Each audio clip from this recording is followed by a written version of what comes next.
कई लोग कहेंगे क्यों जी, तुम्हारा फोटो तो आया ही नहीं आस्था चैनल पे, तुम तो दिखिया ही नहीं। तो कह देना फोटो तो आखिरी में दिखता है जब आदमी निपट जाता है।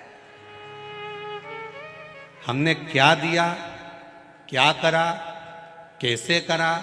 जमीन हमने कथा समिति को नहीं दी, कथा के यजमान हम नहीं बने, ये तो मेरे महाकालेश्वर बाबा ने ली है। आज व्यक्ति को जीवन में, हमारा जो जीवन है बड़ा विचित्र होता चले जा रहा है।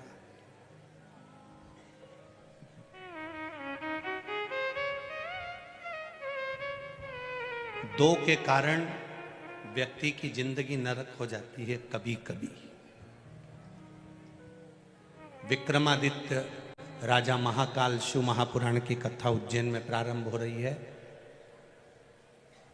बहुत ध्यान से सुनना इस कथा को। दो के कारण इस अवंतिका का नाम विक्रमादित्य की यह पावन धरा, क्यों विक्रमादित्य को ये सत्ता मिली, क्यों राजा विक्रमादित्य को ये मालवा उज्जैन का राज्य मिला, क्यों मिला, उसकी शुरुआत दो चीजों से हो रही है। ये अपनी जिंदगी में आज की कथा उतार कर रखना। व्यक्ति की जिंदगी दो चीजों से बदल जाती है, एक जोरू, एक जमीन। ये जोरू और जमीन व्यक्ति को जानवर बनाकर रख देती है कभी कभी।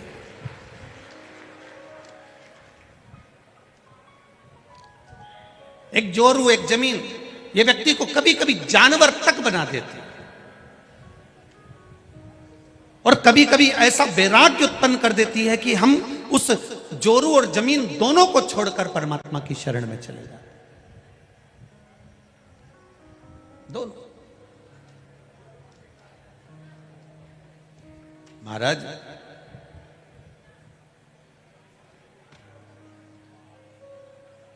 राजा भर्तरी की माता जी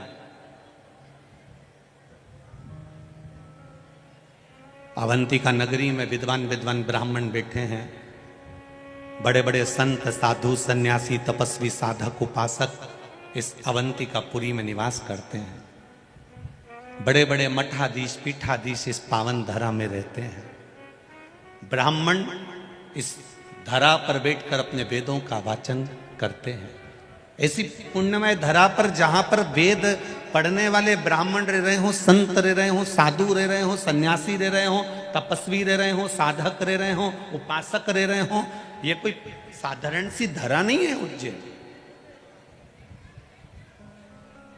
कि आप चले अपने शहर से होटल में ठहरे, खाया पिया एंजॉय करे और वापिस यहां से अपने गांव चले गए। ना ना ना ना, 7 दिन का मौका मिला है उज्जैन की पावन धरा पर रहने के लिए। इतना बड़ा बड़ा पोटला बन कर लेकर आए हो। ये पोटला जितना बड़ा है, महाकाल राजा से कहना तेरी कृपा से पोटला बांध के लाई हूं और ऐसी कृपा करना कि मेरी झोली खुशियों से इतनी भर देना कि उस पोटले को दुगना कर कर लेकर जाऊं। ये तेरी कृपा।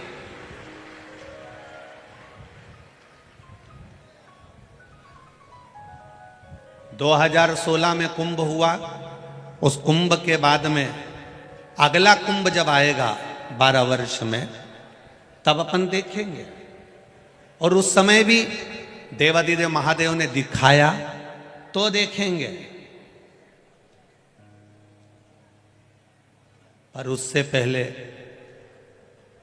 ये अवंतिकापुरी में, ये उज्जैनी में जो ये 7 दिन का 4 अप्रैल से 10 अप्रैल तक का कुंभ है, ये मेरे महादेव ने दिखाने के लिए भाव के साथ में रखा कि तू आ और माँ छिपरा का स्नान कर कर, महाकाल का दर्शन कर कर, 84 महादेव का दर्शन कर कर, काल भैरव, हरसिद्धि, चिंतामन गणेश का दर्शन कर कर, गोपाल जी का दर्शन कर कर अपने जीवन को धन्य बना।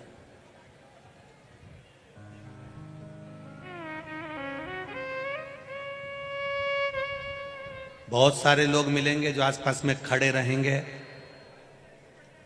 तुमको अर्चन उत्पन्न करेंगे, तुम मन लगाने का प्रयास करोगे, इतनी देर में फिर कहीं का खड़ा हो जाएगा, बाजू वाली बोल जाएगी, कहीं इधर से आवाज आ जाएगी। तुम्हें नहीं बोलना, तुम्हें तो बस धीरे से चुप एकदम।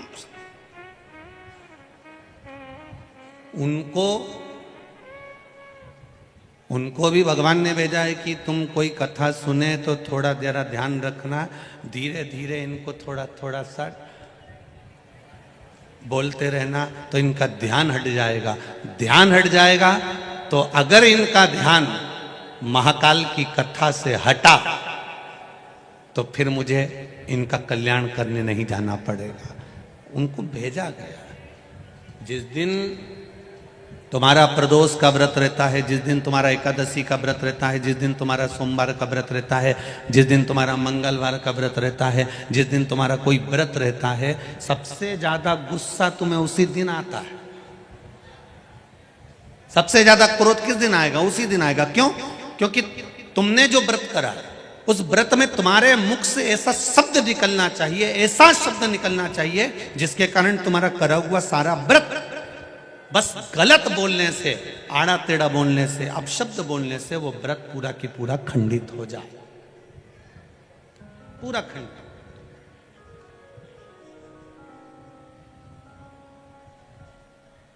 ये पूरी दुनिया की पहली कथा है जिसमें 48 घंटे पहले पूरे पंडाल भर चुके थे।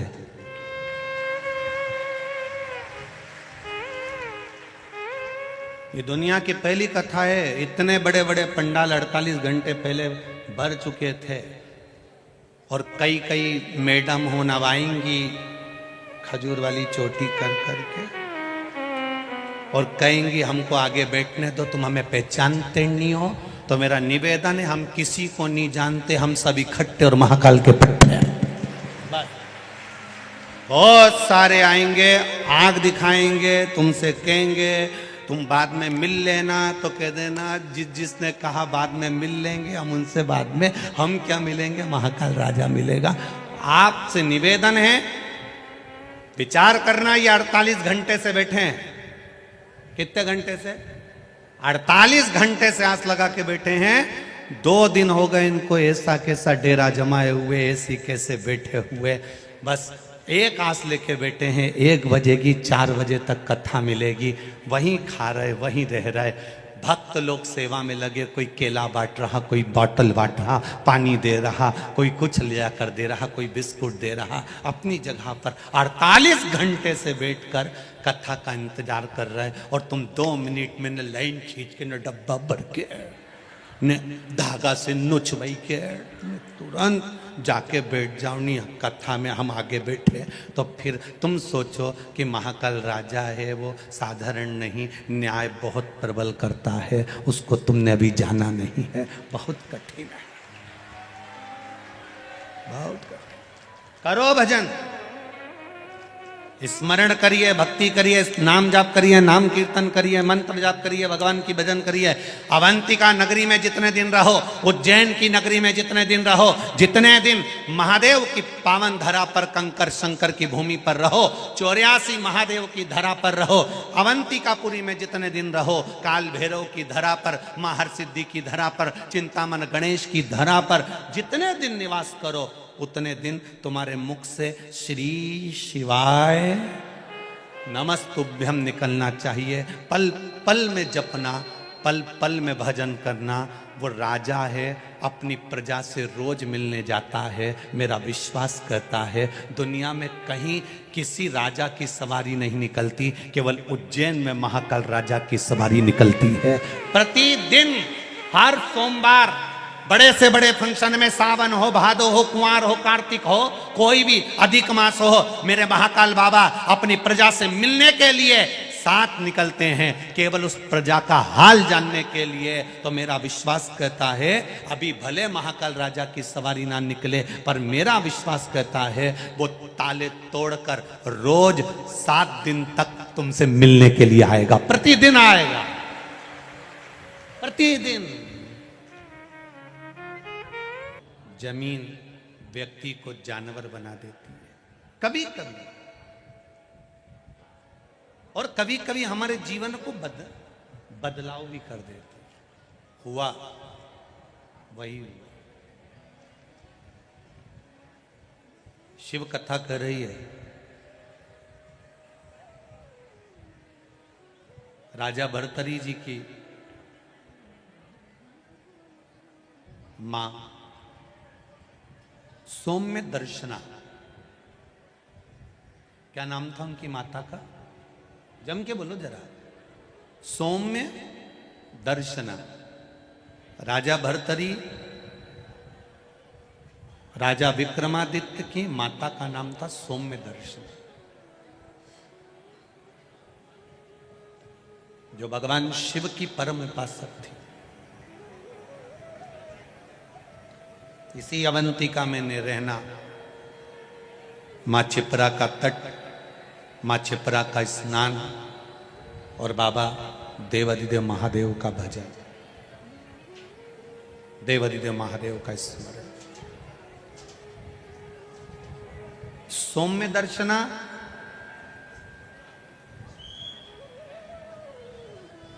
जो राजा भर्तरी, राजा विक्रमादित्य के माता है, जो रोज प्रतिदिन भगवान शंकर के मंदिर जाना, शिव जी पर जल चढ़ाना, शंकर का गुणगान करना, शिव भक्ति को करना, शिव भजन को करना, शंकर भगवान के स्मरण में डूबी रहना, वो कोई साधारण नहीं है। कितना सुंदर राजा विक्रमादित्य कि ये पावन धरा की कथा कर रही है। जो नारी, जो स्त्री शंकर भगवान का भजन करती है, शिव तत्व को जानती है, शंकर भगवान को एक लोटा जल चढ़ाती है, शिवलिंग के सुंदर पूजन को करती है, स्मरण करती है, भजन करती है, शंकर भगवान की अविरल भक्ति में डूबी रहती है, शंकर भगवान के अभिषेक में, पूजन में, अर्चना में, नाम जाप में डूबी रहती है, शिव महापुराण की कथा कहती है।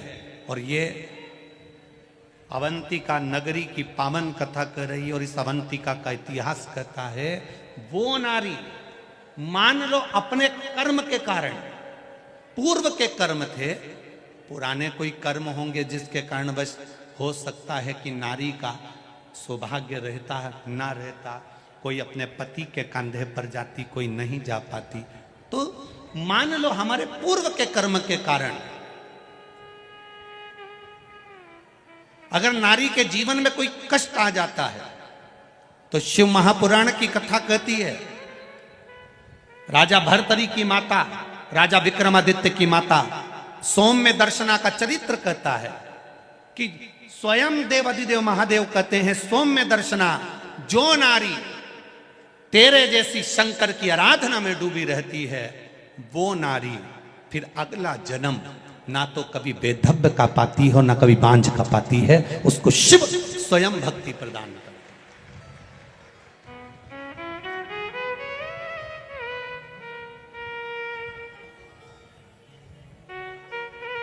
माता लक्ष्मी एक बार भगवान विष्णु से प्रश्न करी है कि ये सारा ठाट भगवान नारायण, आपको बैकुंठ का राज्य कैसे मिला? आप बैकुंठ के अधिपति कैसे बने? आपको जो बैकुंठ कैसे प्राप्त हुआ?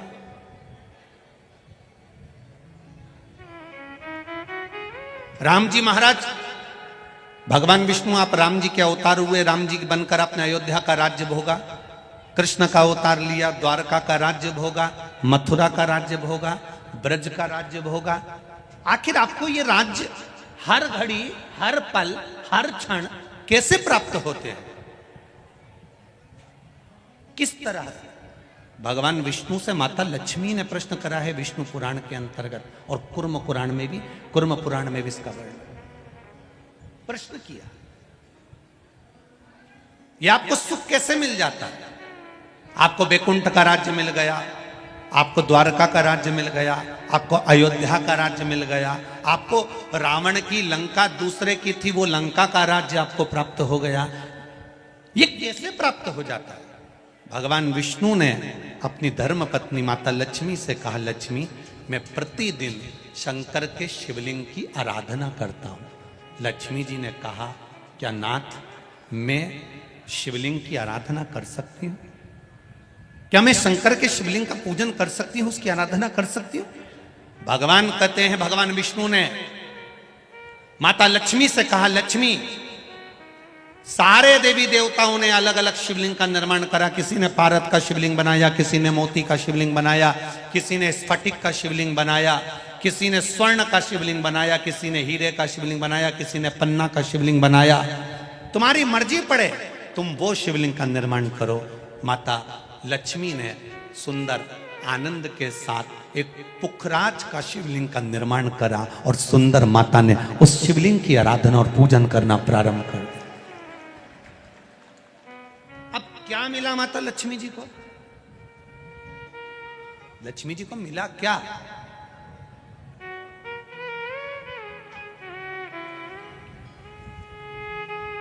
क्या प्राप्त हुआ माता लक्ष्मी जी?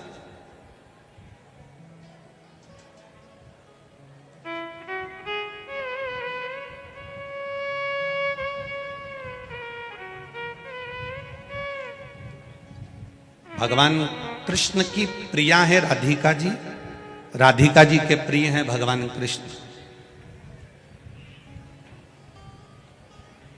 राम जी को बीच में कुब्जा भी मिली, सुपनखा भी मिली, पर मेरे नारायण को बहुत कुछ प्राप्त हुआ, पर आज भी लक्ष्मी जी को क्या मिला है? तो कहा, लक्ष्मी, तुम किस चीज के लिए शिव जी की आराधना कर रही हो? लक्ष्मी जी कहती हैं, बस आपके चरण की सेवा मुझे दिन रात मिले। नारायण कहते हैं, मैं तो भगवान शिव के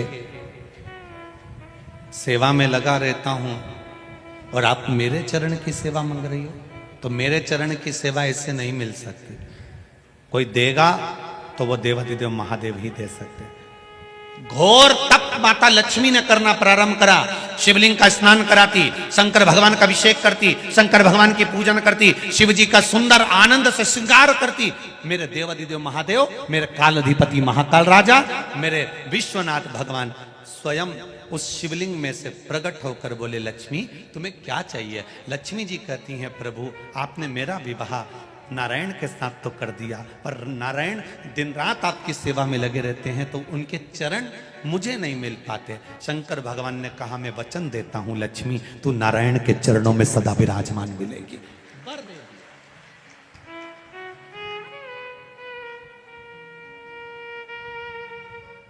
ब्राह्मण हो, क्षत्रिय हो, वैश्य हो, शूद्र हो, बच्चा हो, जवान हो, बूढ़ा हो, बेटी हो, बेटा हो, नारी हो, पुरुष हो, जो है, अगर वो शिव की आराधना में लगा है, उसका मनवांछित फल की पूर्ति हुई है, प्राप्ति हुई है। और कोई तुमसे कहे कि स्त्री शंकर भगवान का आराधना कर सकती है, पूजन कर सकती है, तो दूर नहीं जाना। ये जो शिव पुराण है हमारे पास में, गीता प्रेस गोरखपुर की, उसका दर्शन मैं आपको करा देता हूँ।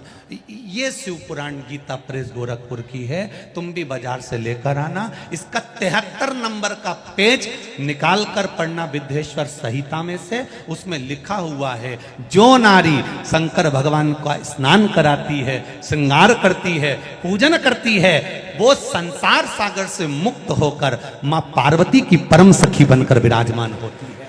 यह विद्येश्वर संहिता कह रहे।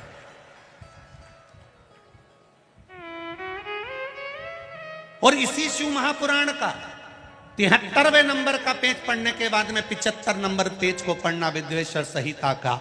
उसमें लिखा है, जो शंकर भगवान को जल चढ़ाकर उस जल का आचमन करता है, वो 3 ताप से दूर हो जाता है। ये मेरा निवेदन है आस्था चैनल वालों से।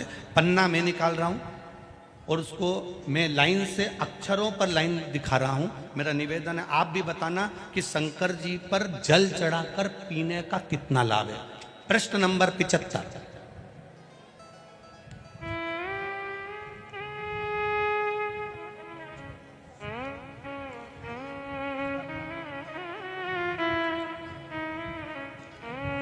अब आस्था चैनल से निवेदन है, और आप सब भी एलसीडी पर ध्यान देंगे, और अपने अपने मोबाइल पर भी, जितने लोग टीवी पर कथा सुन रहे हैं वो, मोबाइल पर सुनने वाले वो, जो लोग कहते हैं शिव जी पर जल चढ़ा हुआ नहीं पीना चाहिए, उसके लिए मेरे वेद व्यास जी लिख रहे हैं, पेज नंबर 75, विद्येश्वर संहिता, ध्यान रखिएगा।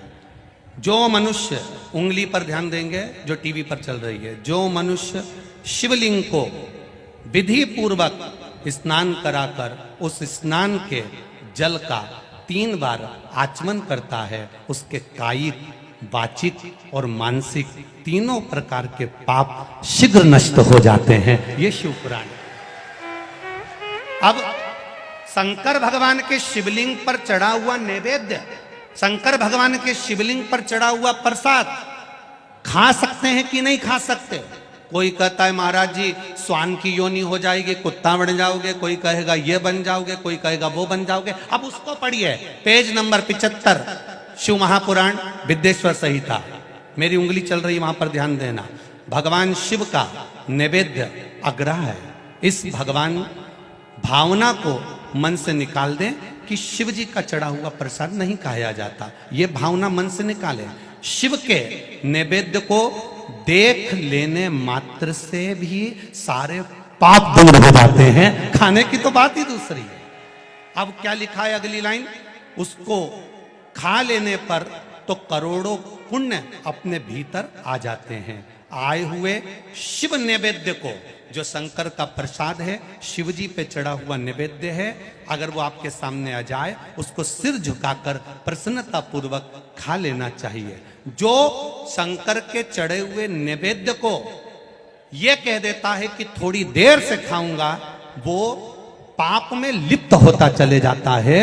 यहां तक उसका वर्णन किया, वो मनुष्य पाप में बंध जाता है। इसलिए शंकर को चढ़ा हुआ नैवेद्य, भगवान का बस केवल नैवेद्य का दर्शन ही हो जाए तो जीव कोटि कोटि पुण्य प्राप्त कर लेता है। वो शिव तत्व है, ये शिव महापुराण है। अब आज के जमाने में नए नए पंथ बन गए, नए नए पंथ चल गए, तो उन्होंने अपने को उठाने के लिए शंकर जी की निंदा कर दी। शिव जी के मंदिर मत जाना, शंकर का प्रसाद मत लेना, शिव जी को देखना मत, शंकर के द्वार मत जाना।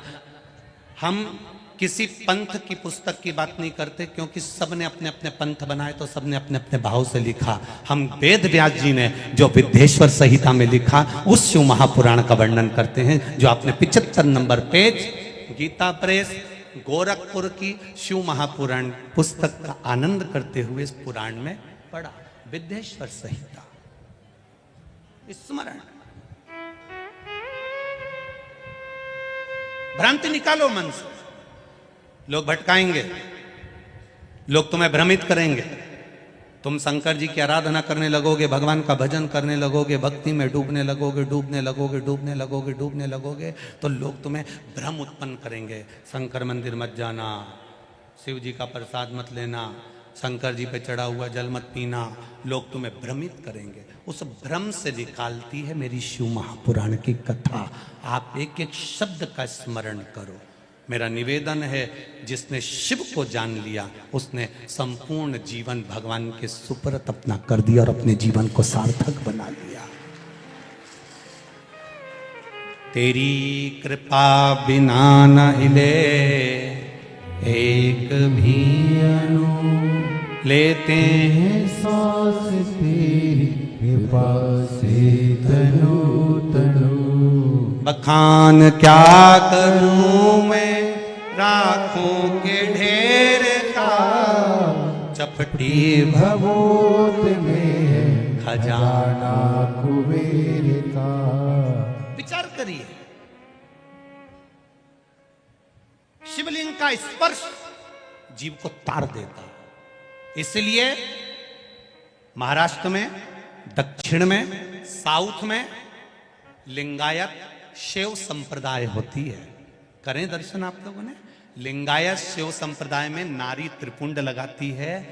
घर का लिंगायत शिव संप्रदाय में उनके गले में चांदी की डिब्बी में शिवलिंग पड़ा होता है, जो शरीर से रोज टच होता रहता है। और शिव लिंगायत, इस शिव लिंगायत संप्रदाय के अंतर्गत बिना शंकर के, बिना शिव के स्नान, बिना शिव के स्पर्श के इनका आनंद नहीं पाता। हरतालिका तीज हो, नारी शिवलिंग का निर्माण करती है। सोमवार हो, स्वयं शिव महापुराण की कथा कह रही है। 12 ज्योतिर्लिंग में से एक ज्योतिर्लिंग घृष्णेश्वर की कथा कह रही है।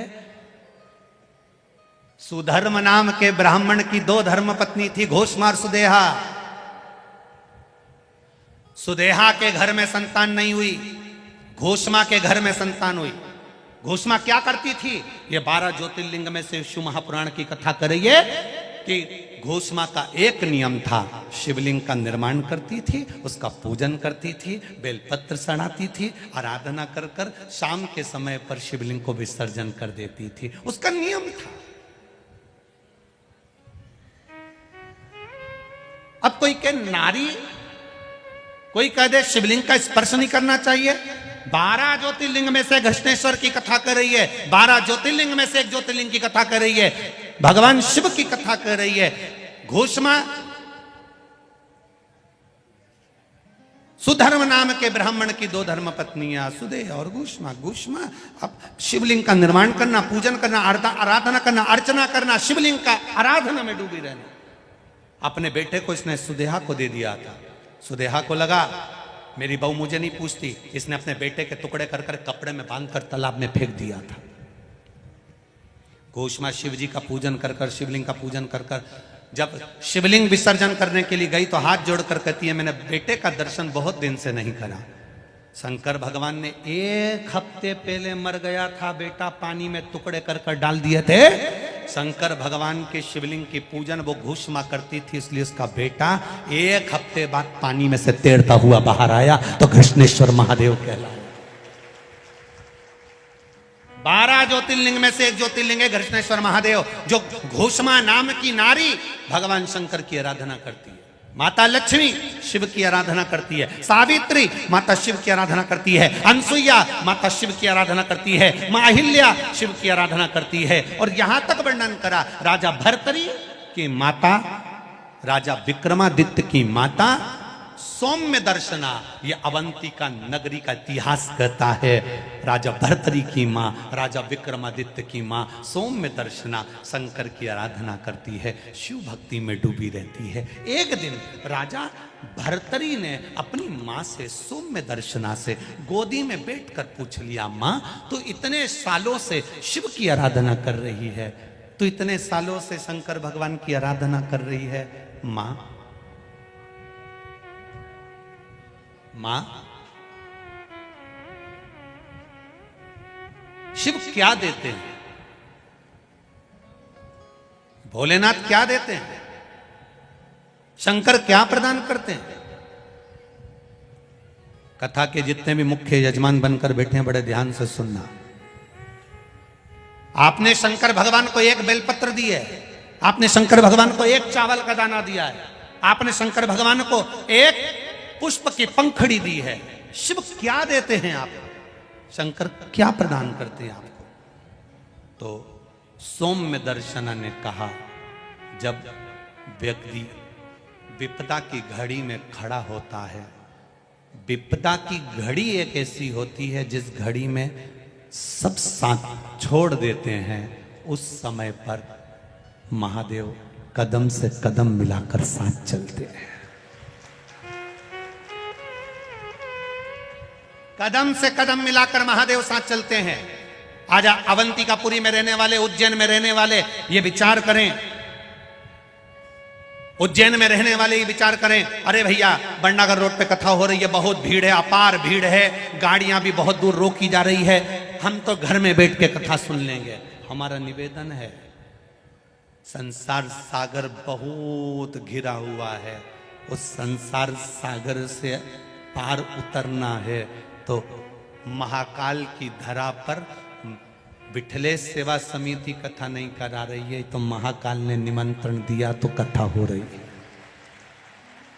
जिसके राज्य में मध्य प्रदेश, कि इस पावन धरा पर उज्जैनी विराजमान है, महाकाल की राजा की नगरी है। जिस धरा पर एक राजा रहता है तो दूसरा राजा नहीं रहता है। इस अवंतिकापुरी में नगर शहर का जो प्रदेश का राजा है वो पूरी रात नहीं रहता, क्योंकि यहाँ एक राजा बैठा है, वो सब संभाल रहा है, वो सब दे रहा है। तो हम क्यों, हमारी सामर्थ्यता नहीं है।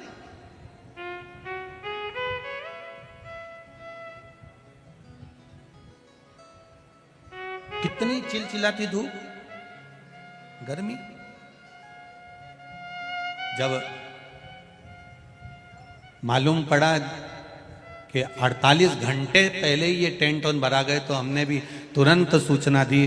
और महापौर जी को मैं धन्यवाद दूंगा। पत्र भरे पड़े हैं, सारे पत्र यहीं रहेंगे, एक भी पत्र सियोर नहीं जाएगा, इसी व्यासपीठ के पीछे रहेंगे। इसमें सबके मोबाइल नंबर है, सबका एड्रेस है। इन पत्रों को पढ़ना और पत्र पढ़ने के बाद उनके पास फोन लगाकर पूछना कि काल अधिपति महाकाल राजा ने क्या दिया है। वो बताएंगे, एक एक पत्र के माध्यम से बताएंगे कि उसमें सुख क्या है।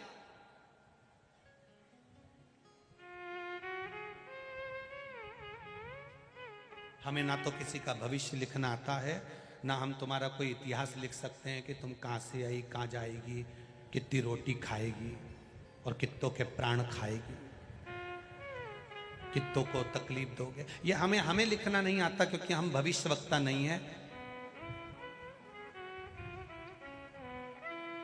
भविष्यवक्ता तो केवल एक है, जिसने यशोदा जी का हाथ देखकर बता दिया था कि तेरे बेटे के ऊपर काल मंडरा रहा है।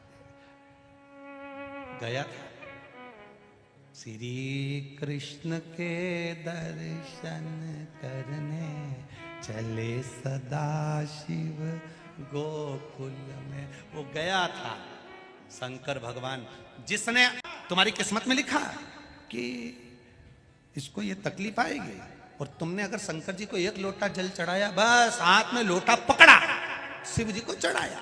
उतने में तो ब्रह्मा जी ने लिखा था इसको ये तकलीफ आएगी। यहीं बैठे होंगे वो गोपाल मंदिर वाले पंडित जी, उनकी बेटी के बेटे को एक रोग आ गया था,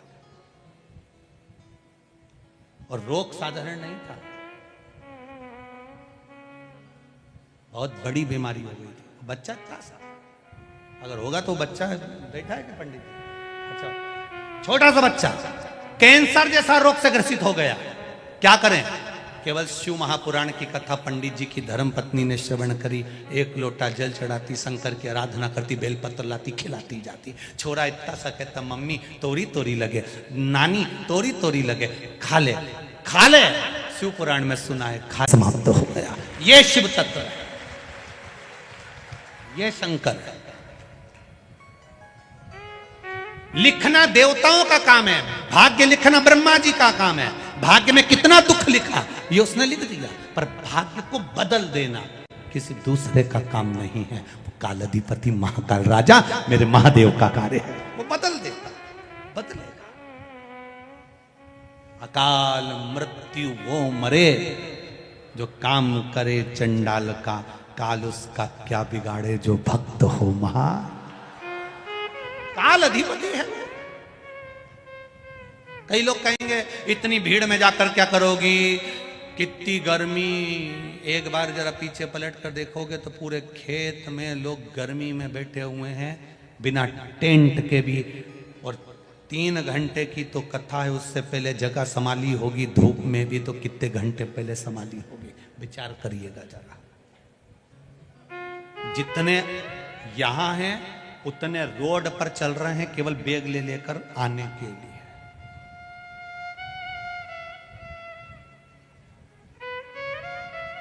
ये शिव तत्व है।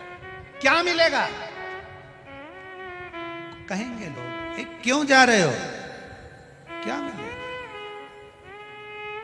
एक महिला ने पत्र लिखा है, वो कक्ष में रखा है जहां हम ठहरे, उसमें उन्होंने लिख के भेजा, गुरुजी आप कहते हो सोने की रकम मत पहन के आओ, सोने की रकम मत पहन के आओ। हमने कहा इसलिए कहते हैं कि सोने की रकम मत पहन के आओ, क्योंकि राजा को दिखेगा बिचारी के कुछ नहीं है सोना मोना का, तो दे देगा, क्या दिक्कत।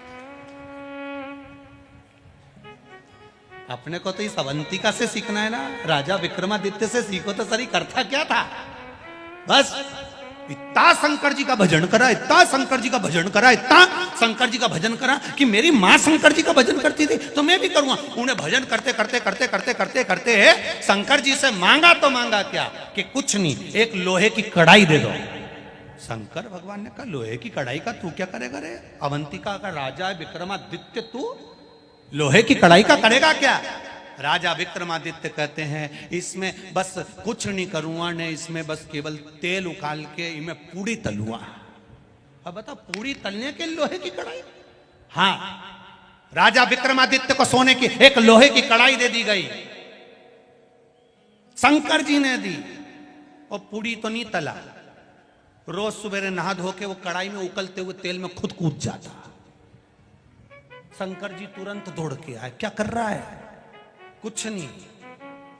शंकर जी समझा रहे क्यों तेल में कूद रहा, मर जाएगा। उकलते तेल में कूद गया, कूदा, मर गया, मर गया। हाँ, लोग कहेंगे बताओ कढ़ाई इन्हीं की थी। तुरंत 64 योगिनियों को भेज दिया, जाओ पूछो इसको क्या चाहिए। पहले तो वो तो मर गया, शंकर भगवान की तेल दिन नहीं मरने दूंगा, तुम तो जाओ, अभी गाड़ी अपनी ओटले पे है, चलने दो, जाओ। 64 योगिनियां जाके पानी का छींटा देके ने विक्रमादित्य को उठा के बोली दादा तुझे चाहिए क्या, क्या कुछ नहीं, बस 40 किलो सोना चाहिए। तो चक्के 40 किलो में तेरा काम हो जाएगा। हाँ तुम तो दे दो 40 किलो। इनने 40 किलो सोना दे दिया। ये दूसरे दिन फिर तैयार होकर कूद किया। शंकर जी ने कहा जा जल्दी जा, जल्दी जा। 64 योगिनियां फिर पहुंची, क्या चाहिए, 40 किलो सोना दे दो। अब ये रोज नहाए धोए ने उकलता हुआ तेल में कूद जा। शंकर भगवान पहले से के रख दिए, ये रोज कूदेगा, तुम 40 किलो तैयार रखो। तो तुमसे भी निवेदन है, सोने की कोई रकम पहन के मत आना, सोने का कोई सामान लेके मत आना। ये कढ़ाई भोलेनाथ जी की है, जो एक बार ही में आके बैठ गया 40 अपने टेंशन। बोल बम का नारा है, सारी समस्या का हल एक लोटा जल, बस चढ़ा शिव भजन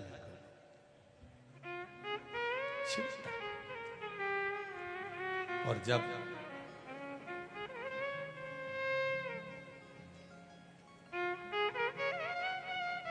हम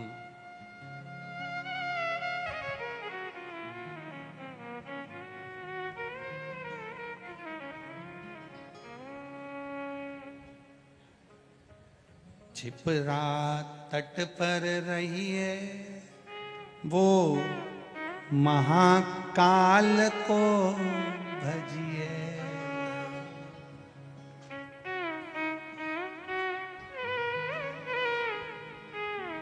दो 12 ज्योतिर्लिंग में से एक है काशी, दूसरी है अवंतिका उज्जैन। काशी में जो मरता है उसको मरते ही मोक्ष मिल जाता है। अब थोड़ा समझ लेना, हो बहुत काम की चीज है रे दादा। ओ भैया बड़ा ध्यान से सुनना, इतनी सी मत निकलने देना। काशी में लोग मरने के लिए जाते हैं, मरेंगे मोक्ष मिल जाएगा, प्राण छूटेंगे मोक्ष मिल जाएगा। काशी में पार्वती जी ने वर मांगा था कि जो मरेगा उसको गुरु मंत्र आपको देना पड़ेगा, मर गया। अब एक बार उज्जैन में रहने वाला मर गया, अब तेरा क्या होगा रे कालिया, जरा विचार कर। उज्जैन में रहने वाला मर गया और शंकर जी आ रहे थे कैलाश पे। उनने क्या देखा कि नंदी पे, जो उज्जैन में मरा था वो नंदी पे बैठा था और शंकर जी उस नंदी का बेल की रस्सी पकड़कर डमरू बजाते बजाते चल रहे थे और आगे सबकी सब जितने उनके नंदी श्रृंगी भृंगी जितने थे वो तुम्बा तुम्बी बजाते हुए पुंगा पुंगी बजाते चल रहे। अब जैसे ही कैलाश पे पहुंचे तो पार्वती जी को लगा जाने भगवान जाने कौन आया, इतना VIP मेहमान, ना जाने कौन आ गया। पार्वती जी ने पूछा, इतना डमरू बजाते बजाते आ रहा, इतना तो जिंदगी में तुमने मेरी शादी में नहीं बजाया, इतना बैंड बाजा तो, इतना बैंड बाजा तुमने कभी नहीं बजाया, न पुंगा पुंगी ने सेनाई न तुम्बा तुम्बी ने मृदंग ने ढोल ने नगाड़े, ये सब आखिर ये है कौन? पार्वती जी ने केवल अंदर इशारे में पूछा कि ये है कौन? शंकर भगवान ने कहा उज्जैन का रहने वाला है, अवंतिकापुरी का।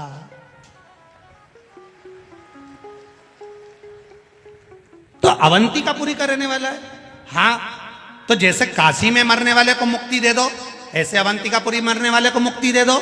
शंकर भगवान बोले मैंने तो कहा था मांग ले, मुक्ति अभी दे दूं उज्जैन में मरने वालों को। पर ये इतना चतुर है, मालवा का है, खूब दाल बाफला खाया हुआ है, कोई ऐसे ही है। मैंने 3 बार किया मांग ले मांग ले मांग ले, मुक्ति मांगे ही नहीं। एक ही चीज मांगे, क्या? बस कैलाश में रहना है, आपकी भक्ति करना है, दूसरी बार जन्म देना, वापिस उज्जैन में जन्म दे देना, महाकाल की तरह। तो पार्वती जी बोली शंकर जी से, तो तुम इतने टेंशन में क्यों? कि मुक्ति मांग लेता तो एक बार में खल्लास, निपट गई भाई, बंद करके पटक दो। अब हर बार मांगा कैलाश का धाम दो, भक्ति दो, और दूसरी बार वापिस उज्जैन में जन्म दो। अब ये यूं ही मरता रहेगा, यूं ही चाहता रहेगा, बार बार उज्जैन, बार बार भजन, बार बार कैलाश। तो उज्जैन में मरने वाला मुक्त तो होता ही है, संग में शंकर की भक्ति प्राप्त कर कर फिर पुनः शिव के धाम में आ जाता है। वो इस उज्जैनी का आनंद है, साधारण नहीं है उज्जैनी महाराज। शिव भक्ति मिलती है, शिव भजन मिलता है, मुक्ति मिलती है, कैलाश का धाम मिलता है, शंकर का गुणगान मिलता है। जब उज्जैनी का अवंतिकापुरी में, और आप सब किस्मत वाले हो साहब जिसने एक बार इस अवंतिकापुरी में बैठकर शिव महापुराण की कथा सुन ली। तुम चिंता मत करना, तुम्हारा मकान उज्जैन में होए चाहे नहीं होए, पर तुम्हारा रजिस्टर में नाम आ गया। मकान भले यह नहीं है पर कहलाओगे तुम उज्जैन वाला ही हो। तो तुम चिंता मत करना, अपन सब नंदी पे बैठ के चलेंगे, कैलाश में मिलेंगे और वापिस यही उज्जैनी में आएंगे और फिर शिव पुराण की कथा करेंगे। अपन टेंशन मत, काहे को चिंता करना। हाँ, चेहरे बदल सकते हैं, तुम्हारी नाक लंबी है तो थोड़ी टेढ़ी हो ही जाए, अब कान मान बदली जाए न, मुंडा का थोड़ा नक्शा मक्सा बदली जाए तो टेंशन बदल, या बस एक ही है, अवंतिका है। कहा सौम्य दर्शना से राजा भर्तरी कह रहे हैं, विक्रमादित्य के बड़े भाई, क्या मिलता है? मां कहती है कि वो कदम से कदम मिलाकर चलता है, भटकने नहीं देता। मां वो भटकने नहीं देता, नहीं। आएगा मौका तो शिव की आराधना का फल तुझे बताऊंगी मैं। और अभी कथा में कहा जोरू और जमीन व्यक्ति को कब बदल देती है पता नहीं पड़ पाता। आया समय, राजा भर्तरी ने खूब भजन करा देवाधिदेव महादेव का, गुरु जी प्रसन्न हो गए। गुरु जी ने राजा भर्तरी को एक फल दे दिया, राजन ये वो फल है जो खाएगा वो जवान रहेगा, कभी बुढ़ा ही नहीं होगा। राजा भर्तरी ने फल लिया, खुश हो गया। राजा भर्तरी सबसे ज्यादा प्रेम अगर करता था तो अपनी धर्म पत्नी से करता था। उसने सोचा मैं भले बुढ़ा हो जाऊं पर मेरी पत्नी जवान की जवान बनी रहे, तो उन्हें वो फल राजा भर्तरी ने अपनी पत्नी को दे दिया। पत्नी फल लेकर गई। अब क्या बोलूं, पत्नी फल लेकर गई।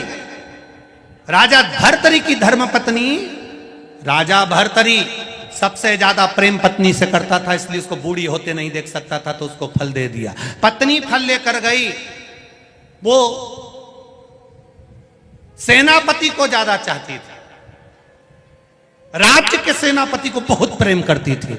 उसने सोचा फल मैं खा लूंगी, जवान हो जाऊंगी, पर जवान तो मैं जिसको चाहती हूँ सेनापति को होना चाहिए। तो सेनापति को फल दे दी कि इसको खा लोगे, जवान रहोगे, मरते दम तक बूढ़े नहीं होगे, मरते दम तक बूढ़े नहीं हो गए। सेनापति ने फल लिया। सेनापति रानी सेनापति को चाहती थी, पर सेनापति रानी को नहीं चाहता था। सेनापति रानी के यहाँ जो एक नौकरानी थी दासी, उसको बहुत प्रेम करता था। तो सेनापति ने सोचा मैं बूढ़ा हो जाऊं चल जाए, पर ई के बूढ़ी नहीं होने दूंगा, तो वो फल दासी को दे दिया। अब दासी के पास में फल आया। दासी ने विचार करा, ये वो फल है जो खाएगा जवान रहेगा। मेरे नगर का राजा भर्तरी पूरी सनातन धर्म की ध्वजा फैला रहा है, ये फल मैं उसको दे देती हूं, सनातन धर्म जीवित रहेगा जब तक वो रहेगा। फल लेकर वो दासी, वो नौकरानी, वो सेविका फल लेकर राजा भर्तरी के पास पहुंच गई। महाराज महाराज महाराज। महाराज ने कहा क्या बात है, ये फल वो फल है जो खाएगा वो जीवन भर जवान रहेगा।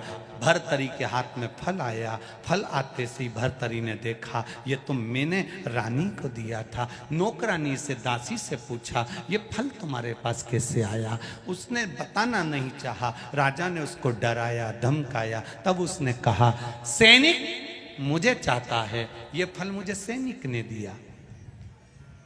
सेनापति को दिया। सेनापति को बुलाया, फल कहां से आया।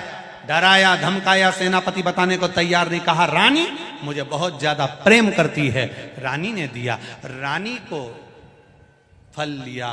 रानी से कहा तूने सेनापति को दिया। हाँ मैं इसको बहुत प्रेम करती हूं। राजा भर्तरी सिंहासन से नीचे उतरा, अपनी माँ की गोद में सिर रखकर बोला माँ, जिस राजा के पास में सारी सत्ता वैभव है और उसकी पत्नी उसकी नहीं हुई, तो ये वैभव का करूंगा क्या। एक क्षण में छोड़ दिया। एक क्षण में जोरू और जमीन कब बदल दे टाइम नहीं लगता। तुलसी बाबा के साथ भी यही हुआ, एक क्षण में बदल गए। कब बदल जाए।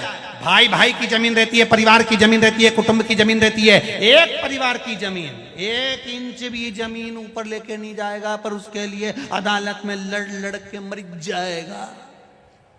और 1 इंच लेके नहीं गया, खाना पीना दुश्वार हो गया। महाराजों से जाकर पूछ लिया कि बता दो हमारा केस कैसे निपटेगा, और जैसे ही केस निपटेगा मैं सुंदरकांड का पाठ करूंगा। एक जमीन का जरा सा 1 इंच टुकड़ा, नारी के प्रति एक आसक्ति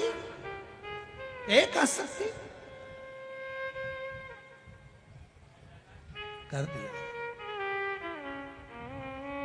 राजा ने अपनी मां की गोद में, सौम्य दर्शना की गोद में, अपनी मां की गोद में राजा भर्तरी सिर रखकर बैठा है। आंख से आंसू मां की गोद में झड़ रहे हैं। सौम्य दर्शना शंकर की आराधना करने वाली 1 मिनट शिव के बिना नहीं रहती थी। राजा भर्तरी की मां, राजा विक्रमादित्य की मां 1 मिनट नहीं रहती थी। आ गई। जैसे ही राजा भर्तरी अपनी मां की गोद में सिर रखकर रो रहा था, इतनी देर में राजा भर्तरी विक्रमादित्य की बहन मेनावती वहां पर आई। राजा विक्रमादित्य की बहन का नाम था मेनावती। राजा भर्तरी की बहन का नाम था मेनावती। मेनावती दौड़ कर आई और मेनावती ने आकर देखा, अगर दुनिया में जो संबंध भगवान ने बनाया है ना, भाई का, बहन का, ये संपत्ति बांटने के लिए नहीं, ये विपत्ति बांटने के लिए बनाया है। संपत्ति बांटने के लिए नहीं। जोरू और जमीन व्यक्ति को जानवर बना देती है। थोड़ा बचकर रहिएगा। सहजता में ध्यान रखकर चलना है। एक नारी के चक्कर में पूरी महाभारत हो गई।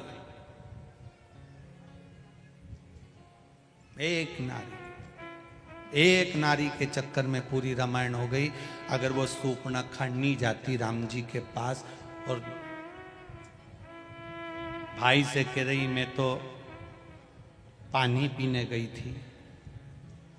अब इतना बड़ा लंका का राजा रावण, इतनी विद्या थी उसके पास में, बस एक जरा सी देर में यूं करता ना तो देख लेता कि ये पानी पीने गई थी कि पानी ग्रहण संस्कार करने गई थी। इतना सन देख लेता ना तो समझ में आ जाता ना, बहन के कहने में बस मैं तो भैया आंख में से आंसू डालती डालती बोली मैं तो पानी पीने गई थी। इतना में तो भाई ने कह दिया ने तू चिंता मत करने, अब तो नित्य ही धुआं हो गया। इसलिए ये रोए तो थोड़ा ध्यान रखना कि ये सही बोली रही है, थोड़ा इसका भी ध्यान रखना पड़ेगा, बात तक पहुंचो। हम ये नहीं कह रहे कि किसी के आंसू ना देखिए, आंसू कभी झूठा नहीं होता, पर बोलने की भाषा झूठी हो सकती है। सत्य को पकड़ो।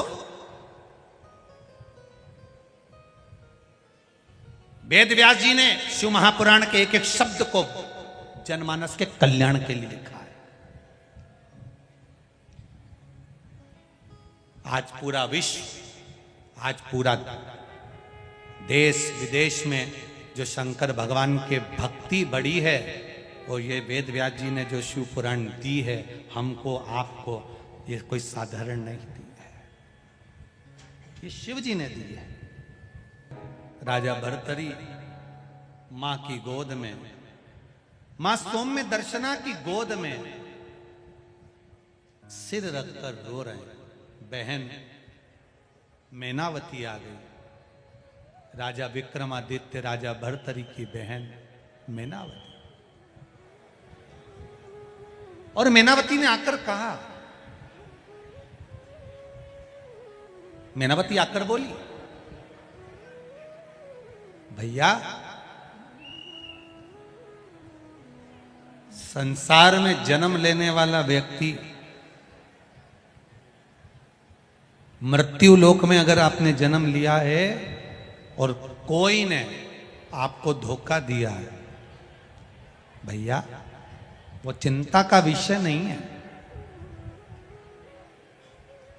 आपने जन्म लिया, जिसका साथ आपने दिया, आपने अपनी पत्नी को स्नेह दिया, परिवार को स्नेह दिया, पुत्र को स्नेह दिया, रिश्तेदारों को स्नेह दिया, और मान लो वो आपको धोखा दे दें तो इसमें आपकी गलती नहीं है। जिसने आपको धोखा दिया है कई जन्म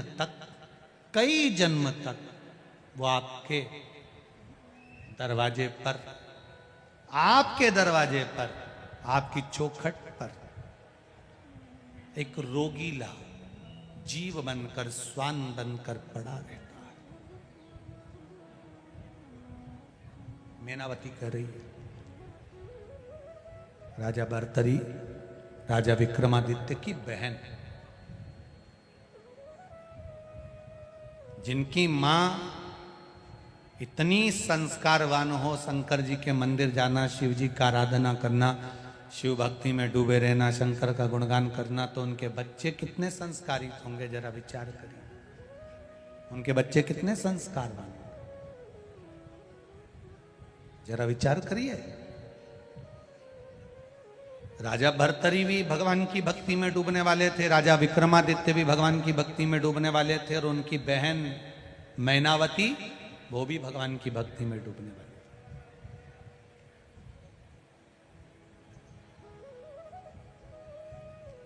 छीन कर खाने वाले का कभी पेट नहीं भरा था, और बांट कर खाने वाला कभी भूखा नहीं सोता।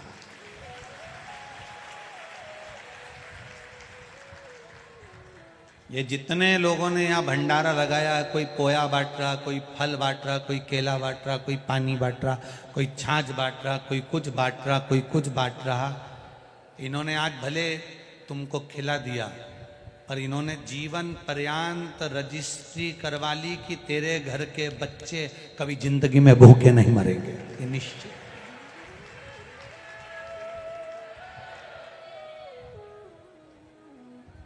ये जजमान परिवार कथा करवा रहे हैं, इन्होंने आज भले एक बेलपत्री के बराबर अगर कुछ समर्पण करा है, तो इनके खाते में जो लिखाया वो कम ना लिखाया है। आज इस जमीन पर आंजना परिवार में अगर कथा हो रही है, इस भूमि पर कथा हो रही है, तो इन्होंने अपने खाते में जैसे रजिस्ट्री होती है वैसे अपने खातों में लिखवा लिया कि तुम्हारे यहाँ बाबा देवादिदेव महादेव की कृपा थी इसलिए भूमि पर कथा हो गई। ये शिव तत्व, शिव तत्व सहज नहीं है।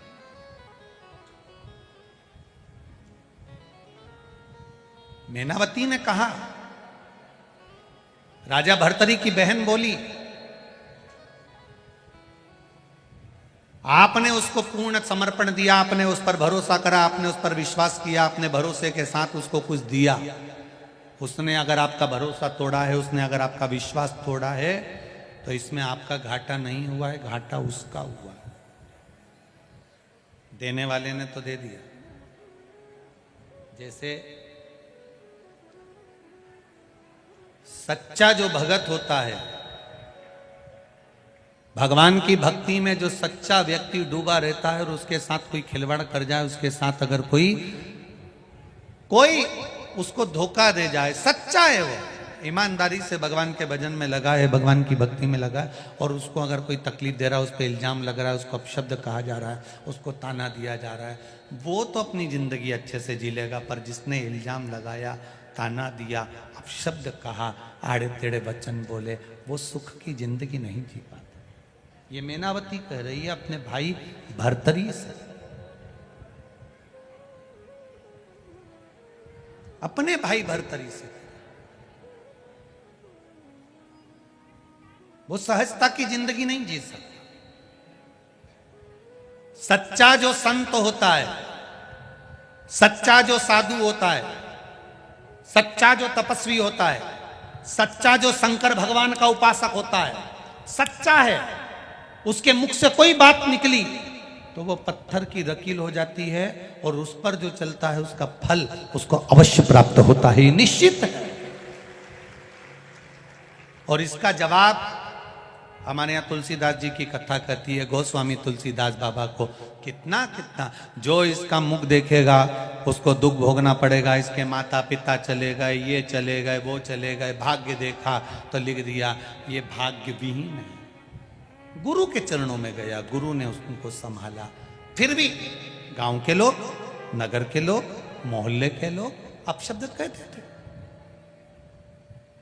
एक बार गोस्वामी तुलसीदास जी निकल कर जा रहे थे। तुलसीदास जी जा रहे, एक नवयुवकल जोड़ा था, पति मर गया, अर्थी पर बांधकर उसको लेकर जा रहे हैं। पत्नी सती होने जा रही। पहले सती प्रथा चलती थी, पति की अर्थी चलती थी, पत्नी के हाथ में तब पहनाकर पत्नी पीछे पीछे चलती थी, आंख में आंसू नहीं थे, चली जा रही। पहले सती प्रथा, और सती प्रथा में पत्नी पीछे पीछे चल रही है, पति के साथ सती होना है, चले जा रहे।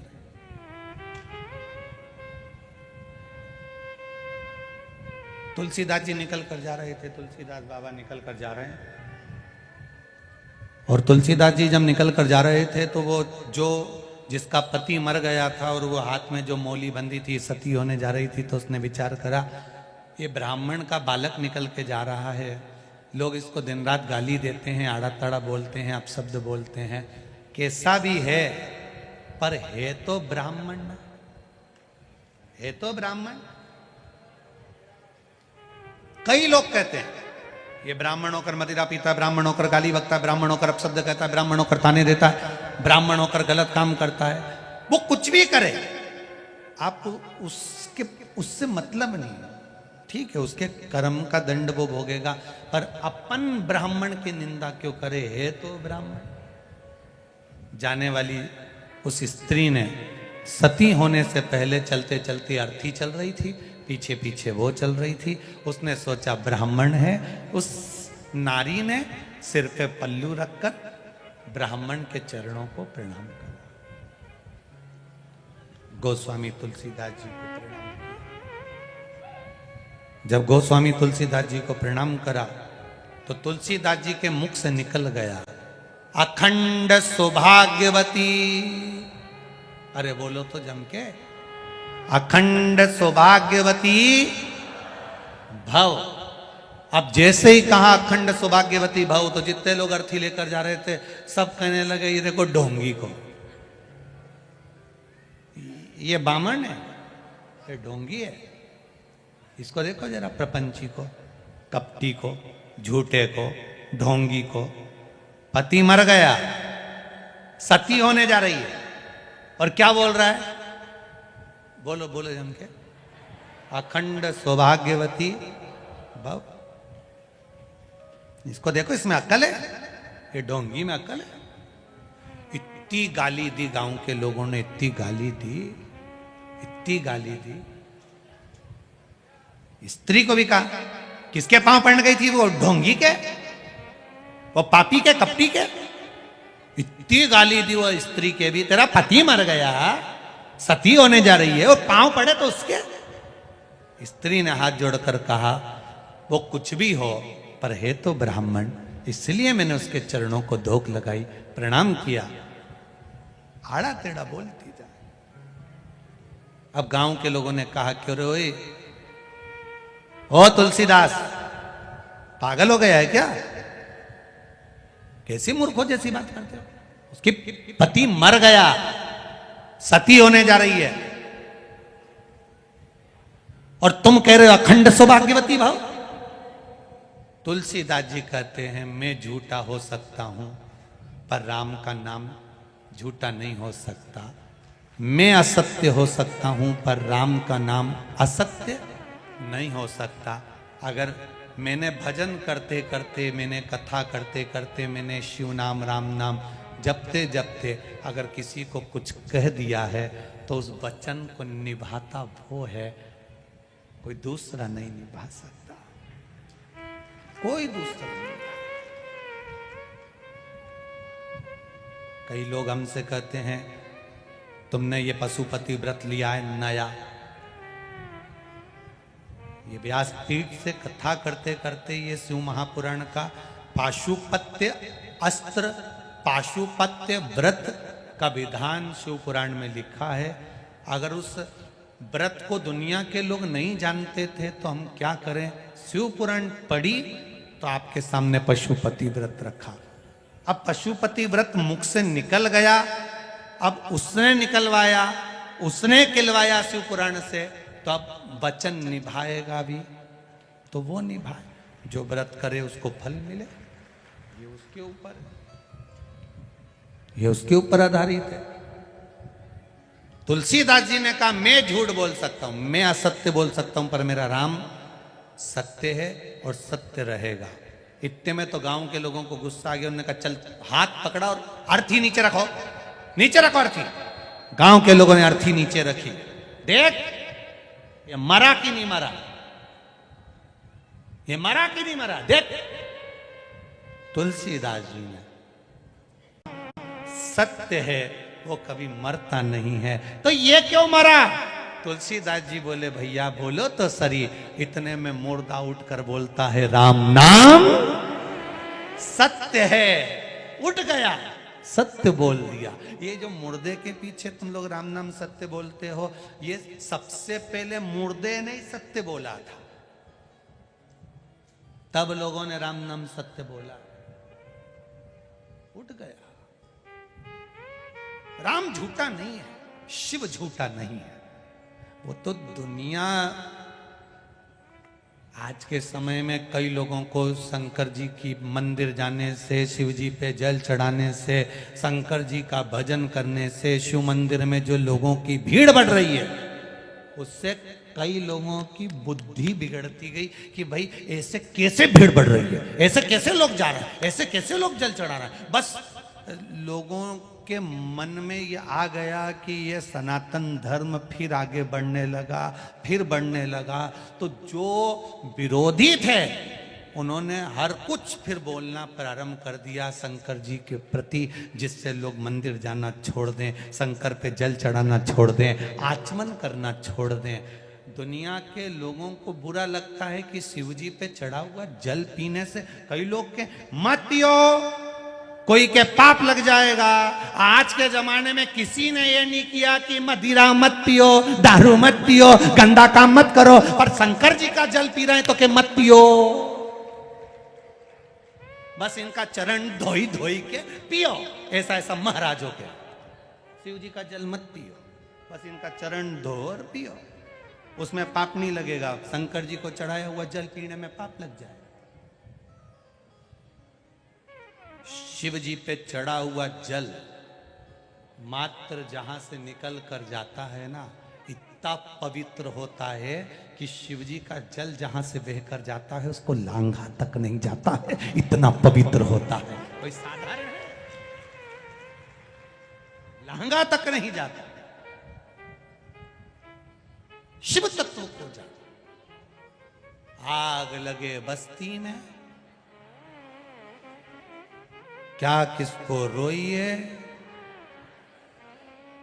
जिसको शंकर जी पे विश्वास हो, जिसको विश्वास हो कि मेरा बाप यही है, वही शंकर की उपासना कर सकता है। जिसको बाप पे भी शंका हो जाए वो शंकर का भगत हो ही नहीं सकता।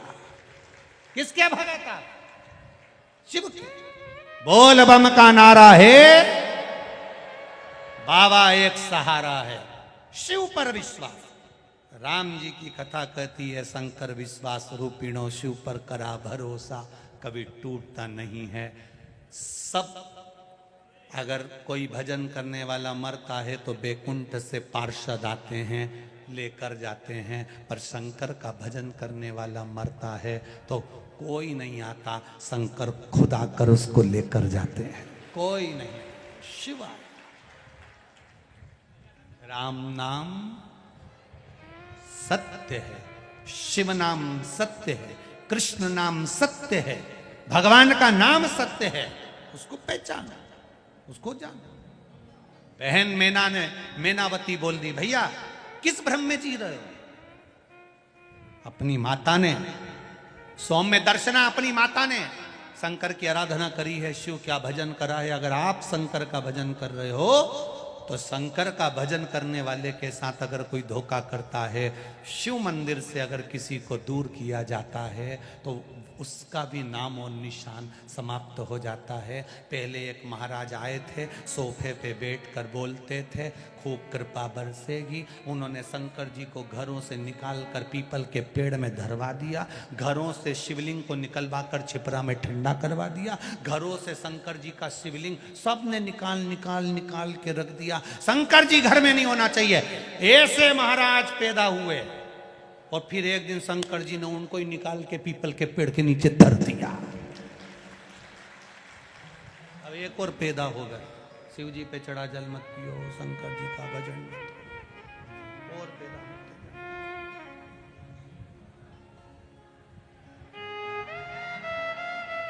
शिव तत्व, शिव।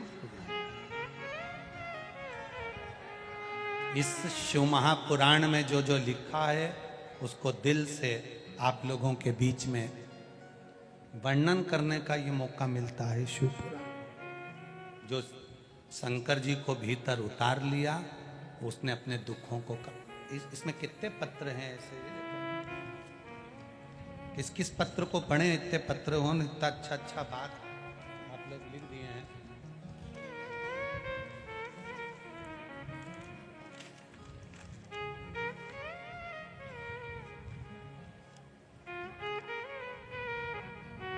डॉक्टर अजय गुप्ता,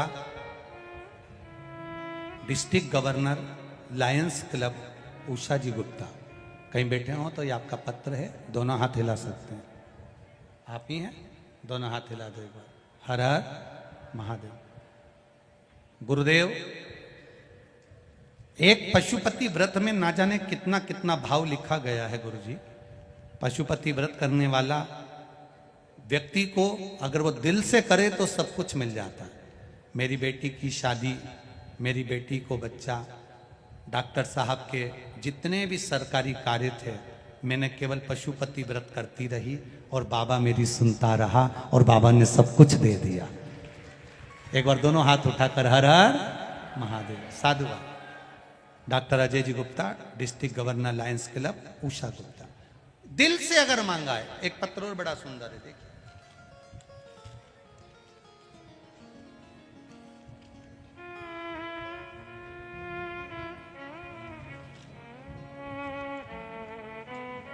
शम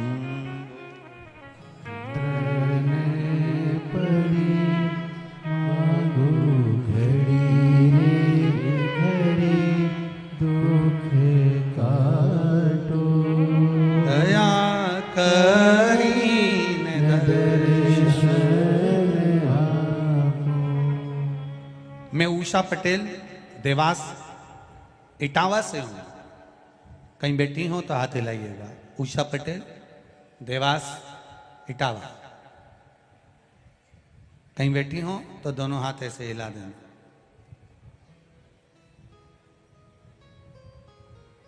उषा जी पटेल। गुरुजी, आपने हरतालिका शिव महापुराण कथा में फुलेरा के दर्शन का वर्णन बताया था कि 5 जगह पर जाकर कहीं पर भी फुलेरा का, जो हरतालिका तीज पर माताएं पूजन करती है और फुलेरा बनता है, उसका दर्शन मात्र कर लेने से, आप कुछ चढ़ाओ ना चढ़ाओ, मात्र दर्शन कर लेने से उसका फल मिलता है। गुरुदेव, मैं क्या वर्णन करूं। गुरुजी, मेरे 3 बेटे थे, एक की भी सगाई नहीं हो रही थी, एक की भी शादी नहीं हो रही थी। बहुत परेशान हो गए थे। मैंने अपने बेटों से कहा, सीवर वाला महाराज बोला है, हरतालिका तीज के दिन जहां जहां घरों में फुलेरा बनता है, मंदिरों में फुलेरा बनता है, शिव जी की आराधना माताएं करती है हरतालिका तीज पर, उस फुलेरे का मात्र दर्शन करिए। बाबा चाहेगा तो सगाई हो जाएगी। गुरुदेव, कई जगह पर संबंध भेजे, सगाई के लिए बात करी, पर संबंध शादी नहीं होते थे। तीनों बेटों को मैं खुद गाड़ी में बिठा कर ले गई और फुलेरे का दर्शन कराया। बाबा की कृपा से मेरे सभी बेटों की सगाई पक्की हो गई है और बाबा की कृपा से उनके शादी का क्रम है। एक बेटे ने एक फुलेरा का दर्शन करते करते बाबा देवाधिदेव महादेव से मेरे सामने कहा, माँ तू कहती है कि भगवान शादी करा देता है फुलेरे का दर्शन करने से, तो मैं अगर नौकरी मांगू तो दे देगा? मैंने कहा, तेरे को जो मांगना है। मात्र फुलेरे का दर्शन करते हुए मेरे बेटे ने नौकरी को मांगा गुरुदेव, और मैंने उसके लिए पशुपतिनाथ का व्रत किया। बाबा की कृपा से उसकी एक अच्छी जॉब लग गई है और बाबा की कृपा हो गई है। ये शिव तत्व है। आपका किया भजन, आपका किया स्मरण। एक पत्र और, एक बच्ची का, छोटी सी बच्ची।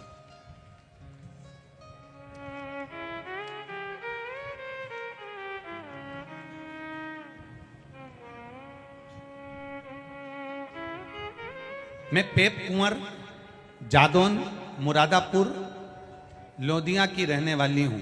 कहीं बैठी हो तो हाथ हिलाइएगा। कहीं बैठी हो तो हाथ हिलाइएगा। मैं पेप कुंवर, जादौन, मुरादपुरा, लोदिया की रहने वाली हूं। मैं भोलेनाथ का क्या वर्णन करूं गुरुदेव। टीवी पर कथा सुनती हूं। मेरी बहू को 8 महीने की सोनोग्राफी में बच्चे के अंदर जो बच्चा था, उस बच्चे के पेट में गठान बता दी थी। हम बहुत घबरा गए थे। मेरे यहाँ दूसरे दिन बहू को ही हमने रुद्राक्ष का जल पिलाना प्रारंभ कर दिया। रुद्राक्ष का जल पिलाते रहे गुरुदेव। पर वो रुद्राक्ष हमने यहीं से ले लिया और उसका जल किसी हमारे पड़ोसी ने दे दिया था, उसका जल हम पिलाते रहे। बाबा की कृपा से बच्चा तो हुआ, पर बच्चे के पेट में गठान रही गुरुदेव।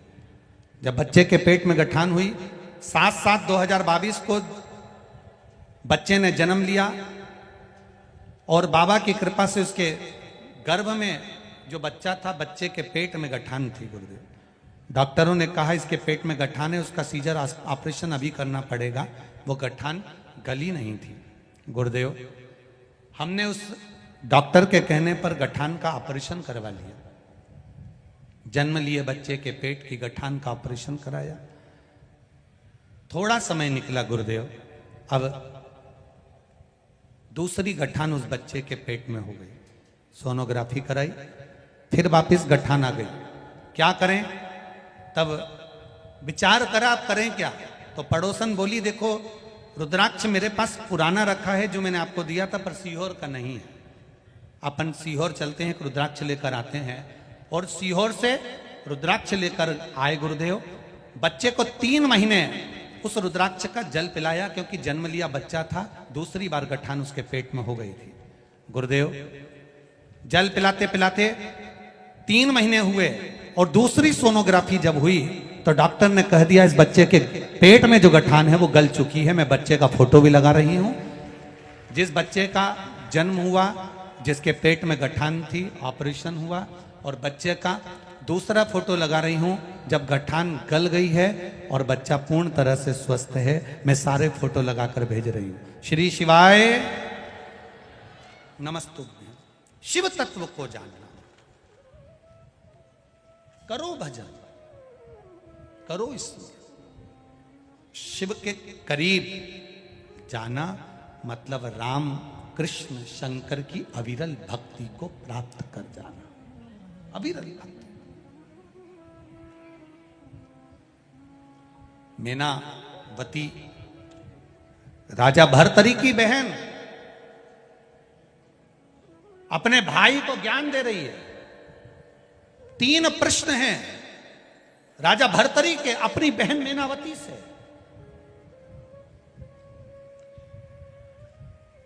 इस अवंतिकापुरी का इतिहास, इस अवंतिकापुरी की रच का महत्व, इस अवंतिकापुरी का जीवन का एक आनंद राजा भर्तरी की बहन से किए गए प्रश्नों में जो उत्तर दिए गए हैं, उसने राजा भर्तरी को संत बना दिया, एक गुफा में प्रवेश करा दिया। बहन भाई को सच्चा मार्गदर्शन कर दे, वो बहन कहलाती है जो राजा भर्तरी के प्रश्नों का उत्तर दे।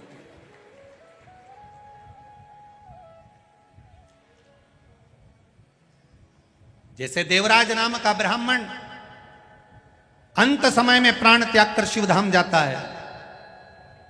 चंचूला का पति बिंदुक प्रेत योनि में पड़ने के बाद चंचूला शिव तत्व को जानती है, शंकर भगवान का भजन करती है।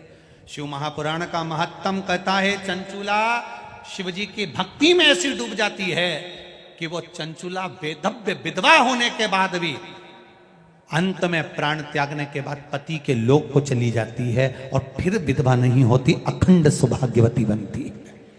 वो चंचूला का चरित्र शिव महापुराण वर्णन। चंचूला का सहज नहीं है महाराज।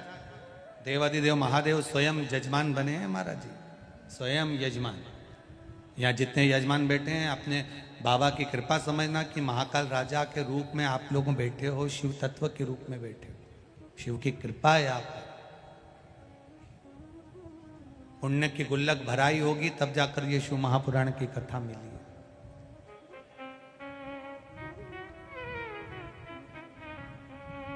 तीन प्रश्न राजा भर्तरी ने अपनी बहन से करें, बड़े भारी प्रश्न है, जिसने राजा भर्तरी को एक संत साधु सन्यासी बना दिया, जिसने राजा भर्तरी को गुरु गोरखनाथ का दर्शन करा दिया,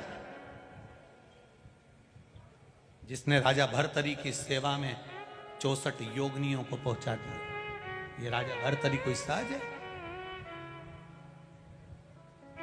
आज भी अवंतिकापुरी में राजा भर्तरी की गुफाएं हैं, आज भी।